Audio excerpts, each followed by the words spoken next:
revenge porn nécessite normalement deux personnes, en couple ou pas, et dont au moins un protagoniste envoie à l'autre des images de lui nu, en sous-vêtements ou dans des positions ou situations à connotation sexuelle.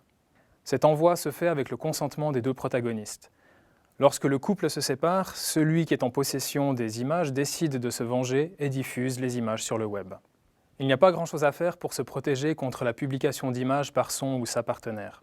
Par contre, pour limiter l'impact d'une éventuelle publication, on peut faire en sorte de ne pas être reconnaissable sur les images en évitant de faire apparaître son visage, des marques ou des tatouages qui permettraient à d'autres de nous identifier.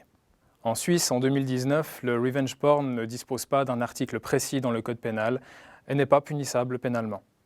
En fonction du contexte, du commentaire accompagnant l'image ou la vidéo diffusée, on pourrait envisager des poursuites basées sur les infractions de calomnie, diffamation, injure, menace, contrainte, etc.